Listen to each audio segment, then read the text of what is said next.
ये क्या, निफ्टी में वॉल्यूम क्यों नहीं आया? एक्चुअल में कैश निफ्टी में तो बाइंग होती नहीं है, किस में बाइंग होती है? एफएनओ निफ्टी में। दैट मीन्स व्हाट, कि मार्केट वहीं पे रुक के और स्मार्ट मनी शॉर्ट कर रहा है, मतलब बहुत जोर से गिरने के चांसेस हैं। कोई भी हो तो उसके साथ में वॉल्यूम का भी होना जरूरी है। Hello friends, volume analysis. Volume also plays a major role in technical analysis. जी हाँ, वॉल्यूम का भी एक बहुत मेजर रोल है। खास करके जब ब्रेकआउट और ब्रेकडाउन होता है तो हमें एक फोर्स चाहिए होता है कि फोर्स के साथ वो ब्रेकआउट ब्रेकडाउन हो रहा है। वो फोर्स कहाँ से आएगा? जब बहुत सारे लोग ट्रेड करेंगे, बहुत सारे लोग बाय करेंगे या बहुत सारे लोग शॉर्ट करेंगे। तो जब बहुत सारे लोग करेंगे तो क्या होगा? एक बड़ी क्वांटिटी का ट्रेड होगा, बड़ी क्वांटिटी का बाइंग सेलिंग होगा। ये बड़ी क्वांटिटी हम डिफाइन कैसे करते हैं? तो जब हम टेक्निकल एनालिसिस करते हैं और चार्ट पे ब्रेकआउट ब्रेकडाउन देखते हैं तो उसी के साथ मैं आपको दिखाती हूँ कि कोई भी पैटर्न, जैसे मान लो अगर ये ट्रायंगल पैटर्न है तो प्राइस जो है इसके बीच में घूम रही है और ये ब्रेकआउट हुआ है।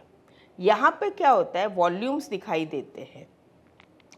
जब ट्रायंगल के बीच में रहेगा ना तो आपको वॉल्यूम्स जो है गिरता रहेगा कंटिन्यू या फिर स्टेडी रहेगा। लेकिन जब ब्रेकआउट होना होगा तो ये इन सब वॉल्यूम को सरपास कर देगा और यहाँ पे एक बड़ा वॉल्यूम का कैंडल बनेगा। मतलब क्या हुआ कि सिर्फ प्राइस में ही ब्रेकआउट नहीं आया है, वॉल्यूम में भी ब्रेकआउट आया है, बड़ी क्वांटिटी से ट्रेड हुआ है। अब इतने फोर्स के साथ ब्रेकआउट हुआ है, मतलब काफ़ी लोगों ने बाय किया है और काफ़ी लोगों ने बाय करने के साथ अगर वो ब्रेकआउट आता है तो वो फोर्स के साथ ब्रेकआउट आता है और जनरली वो फेक नहीं होता। तो हम विदाउट वॉल्यूम को देखते हैं। मान लो अगर यहाँ पे ऐसा नहीं होके अगर ये वॉल्यूम का कैंडल छोटा होता, लेट्स से ये ब्रेकआउट हुआ और यहाँ पे ये वॉल्यूम इतना ही है, बस ब्रेकआउट नहीं आया, तो हम डरेंगे कि भाई करना है नहीं करना है, करना है कि नहीं करना है।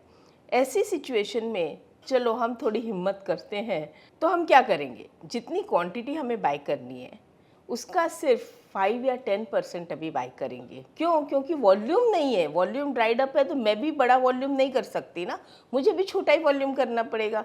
तो मैं 5 या 10% कर लूँ। क्यों? कि अगर प्राइस वहाँ से भाग गया तो कहीं मन में ऐसा ये नहीं रहे कि भाई मैंने बाय नहीं किया। तो छोटी सी क्वांटिटी 5 या 10% बाय कर सकते हैं। लेट्स से फॉर एग्जांपल अगर 1000 शेयर खरीदने हैं तो 150 शेयर खरीद लेते हैं। माना क्वांटिटी कम है लेकिन कॉन्फिडेंस की भी तो कमी है ना। तो ऐसी सिचुएशन में हम वेट करेंगे और मान लो यहाँ पे अगर ये यहाँ पर ब्रेकआउट आया तो हम और ऐड कर लेंगे। ऐसी क्या बात है, ये ज़रूरी तो है नहीं कि हमें करना ही है। लेकिन अगर बाई चांस ये वॉल्यूम नहीं आया और जैसा हम सोच रहे थे वही हो गया और प्राइस क्या हुआ, यहाँ से वापस नीचे आ गया और मेरा स्टॉप लॉस हिट हो गया, तो मुझे दुख नहीं होगा। क्यों? क्योंकि मैंने इतनी बड़ी क्वांटिटी तो ट्रेड की ही नहीं थी, मैंने तो बहुत छोटी सी क्वांटिटी ट्रेड की थी। तो वॉल्यूम कम होता है तो एक कॉन्फिडेंस लेवल, कंफर्मेशन लेवल जो भी कहें वो वीक रहता है। तो चार्ट में लेट अस सी कि हम जैसे ट्रेंड लाइन ब्रेकआउट है या पैटर्न ब्रेकआउट है, कोई भी हो तो उसके साथ में वॉल्यूम का भी होना ज़रूरी है। कई बार हम गैप अप गैप डाउन देखते हैं, गैप अप गैप डाउन में भी वॉल्यूम का होना ज़रूरी है। अगर वॉल्यूम नहीं है तो गैप अप गैप डाउन का कोई ख़ास मतलब हम पकड़ते नहीं है। तो लेट अस सी, और मैं साथ में थोड़ा सा आपको पास्ट का भी दिखाने की कोशिश करूँगी कि जब भी बड़ा ब्रेकडाउन आया है या बड़ा ब्रेकआउट आया है तो वॉल्यूम ने कितना बड़ा रोल प्ले किया है उसमें। तो चलिए चार्ट देखते हैं साथ में। सबसे पहले हम आते हैं धन के होम पेज पे। धन के होम पेज पे हमने एक स्टॉक खोला, लेट अस से IRFC। स्कैनिंग के हिसाब से हम स्कैनिंग भी कर सकते हैं कि वॉल्यूम आज ऐसा डाल सकते हैं कि पिछले 5 सेशन का जो एवरेज है उसका डबल या पिछले 10 सेशन है उसका डबल, ऐसा हम कोई भी एक इंडिकेटर चार्टिंग में बना सकते हैं और यूज़ कर सकते हैं। तो यहाँ पे हम लेट अस से ये स्टॉक खोलें और हम डेली में जाएंगे।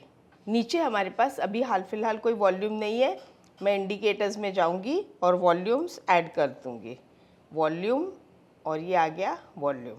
अब अगर मैं देखूं तो प्राइस ने ब्रेकआउट दिया है, यहाँ से किया और ये देखिए प्राइस ने ब्रेकआउट दिया है। एक ये है, हम ये ट्रेंड लाइन भी बना सकते हैं, ऐसी बात नहीं है, लेकिन अब देखिए दोनों में फ़र्क क्या है। पहले मैं इसे हटा देती हूँ और इसी पे चलते हैं। यहाँ पे ब्रेकआउट हुआ है, यस, वॉल्यूम के साथ हुआ है।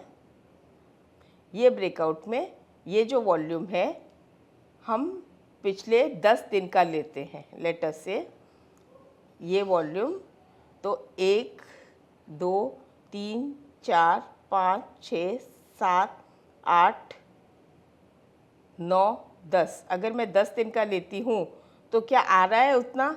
ये 10 इतनी वॉल्यूम बन रही है, ये देखिए नहीं बन रही, ये ब्रेकआउट नहीं आ रहा।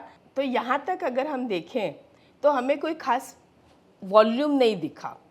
अब उसका नतीजा क्या हुआ? ठीक है, मैंने 5 या 10% शेयर बाय कर लिए, लेकिन अगर आप देखें तो मार्केट करीब करीब साइडवेज हो गया। वाई?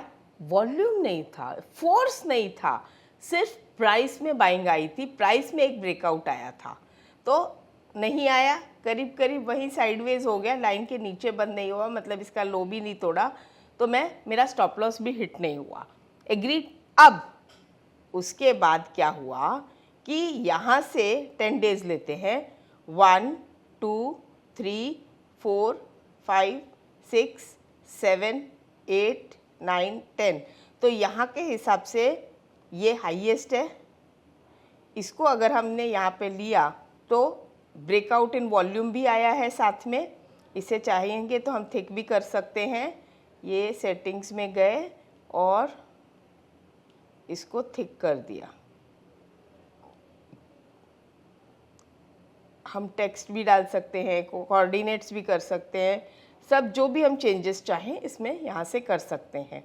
तो अगर मैं देखूँ तो यहाँ पर मुझे वॉल्यूम भी ब्रेकआउट दिया है और प्राइस ने भी ब्रेकआउट दिया है।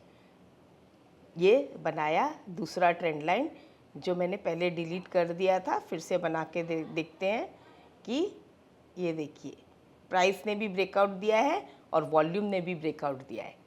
अब मैं अच्छी क्वांटिटी ऐड कर सकती हूँ।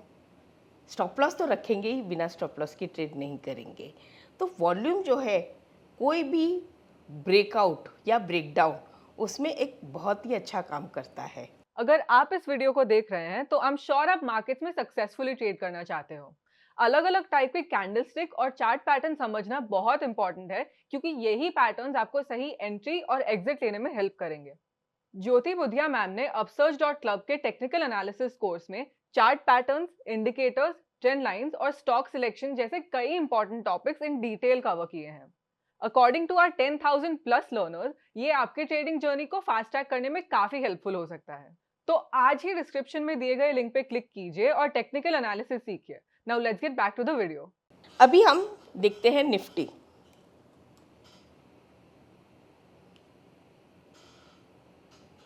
ये क्या, निफ्टी में वॉल्यूम क्यों नहीं आया? अब मैं आपको बताऊं, एक्चुअल में कैश निफ्टी में तो बाइंग होती नहीं है। किस में बाइंग होती है? एफएनओ निफ्टी में। सेम वे बैंक निफ्टी में तो बाइंग होती ही नहीं है। किस में बाइंग होती है, या सेलिंग होती है, या ट्रेडिंग होती है? बैंक निफ्टी फ्यूचर्स में। तो हम निफ्टी को नहीं देखेंगे, इंडेक्स को नहीं देखेंगे, इंडेक्स में हम फ्यूचर्स को देखेंगे। तो हम क्या करेंगे, निफ्टी नवंबर फ्यूचर्स, अगर हम नवंबर, अभी जैसे मैं रिकॉर्ड कर रही हूँ नवंबर मंथ है, तो नवंबर फ्यूचर्स देखिए, जैसे ही मैंने नवंबर फ्यूचर्स किया वॉल्यूम आ गया। तो ये जो वॉल्यूम है, अगेन हम देखते हैं कि इसमें कैसे कैसे देखा जाता है।